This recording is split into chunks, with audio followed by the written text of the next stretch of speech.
ভারতের জনগণেররা নিয়ে আমাদের মন্তব্য করার গুরুত্ব।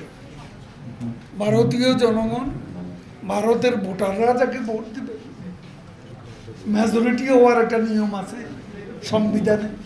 সাংবিধানিকভাবে গণতান্ত্রিক রাজনীতির ধারা চলতে থাকবে। কে এলো কে গেল এটা আমাদের বিষয়। আমাদের বন্ধুত্ব ভারত সরকারের সঙ্গে, আমাদের বন্ধুত্ব বিশেষ কোনো দল বা ব্যক্তির সঙ্গে। আমাদের দেশের যে আইন আছে, ডক্টর ইউনূস সে আইন অনুযায়ী বিচার পাবে, আইনের কোনো ব্যত্যয় ঘটবে না। মামলা তার প্রতি কোনো অবিচার করা হবে না। তার যেটা প্রাপ্য এবং বিচার সুষ্ঠু বিচারই হবে। কোনোভাবে তাকে অপমানিত করার কোনো দুর্বিসন্ধি আমাদের নেই। এভাবে আশঙ্কা করা হয়েছিল যে উপজেলা নির্বাচন খুবই সংঘাতপূর্ণ হবে, সেটা কিন্তু বাস্তবে হয়নি।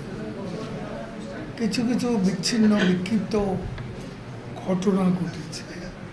নির্বাচন ছিল শান্তিপূর্ণ। এখন ফখরুল বলে দুর্নীতির বিরুদ্ধে আন্দোলন। দুর্নীতির বিরুদ্ধে আন্দোলন করবে কে? বিশ্ব চ্যাম্পিয়ন দুর্নীতিবাজ দল বিএনপি দুর্নীতির বিরুদ্ধে আন্দোলন করবে। এটা বছরের সেরা যোগ।